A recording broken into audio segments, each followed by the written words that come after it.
This man never expected that after all his hard work to earn the right to eat a magic fruit and awaken his skill, the sword saint ability he wanted so badly would end up awakening in his friend instead. And Jack himself became nothing more than a fruit farmer. In despair, he begged to eat a second fruit, but the saintess immediately refused. Because in this world, anyone who eats a second fruit dies instantly on the spot. Realizing Jack could never become an adventurer, Jenny said she didn't want the sword saint skill anymore, she just wanted to open a fruit farm with him. But the saintess strongly objected. She said Jenny's sword saint skill was far too rare to waste. Then she took Jenny away. That farewell marked the start of their separation. 2 months later, when they met again, Jenny had become one of the most popular high-level adventurers, but her attitude toward Jack was cold and distant. Not long before that, after awakening his farmer skill, Jack refused to give up. He trained every single day, even though he had no combat power at all. Then one day, an accident changed everything. The girl he had once taken in was cooking him a vegetable dish, but she accidentally mixed in one of the skill fruits. That meant Jack had eaten a second fruit. Instantly, his whole body burned with heat, and he collapsed to the ground. He thought he was going to die, but nothing happened. Instead, he felt a strange power surging through his body. At that same moment, the saintess sensed the birth of a new kind of power, something she had never felt before. Jack was confused,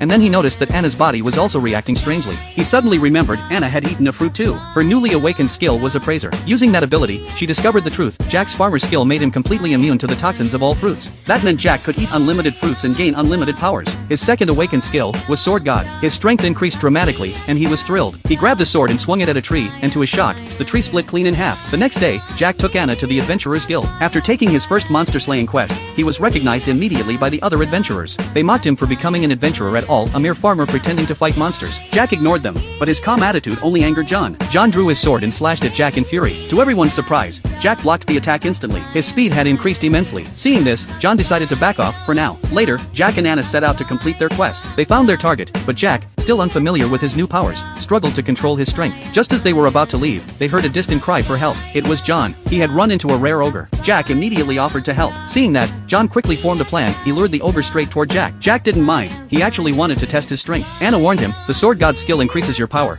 but your defense hasn't improved. But Jack was confident. He charged forward and defeated the ogre in a single blow. John watched, stunned. Later, when Jack returned to the guild to hand in his completed quest, the receptionist was shocked a farmer class had slain an ogre. John's teammates backed up Jack's story. Just then, cheers erupted in the distance. The strongest adventurer team had returned, and among them was Jenny. Overjoyed, Jack ran up to greet her, but Jenny was cold and distant once again. However, later that night, she secretly came to find him. She confessed that her team was full of dangerous people, ones who would do anything to achieve their goals, no matter the cost. Each mission caused huge losses, but when she brought this up to the saintess didn't care. All history remembers, she said, is that adventurers defeat monsters. Jenny had planned to endure it all, but seeing Jack again made her question everything. She asked her captain for permission to leave the team, but he blocked her path. His skill was Godspeed. She couldn't even keep up with him. Though her attacks were powerful, she couldn't win a duel against him. Helpless, she gave up resisting. Then, to humiliate her completely, the captain slapped her across the face. Jenny knew his true nature. She had no choice but to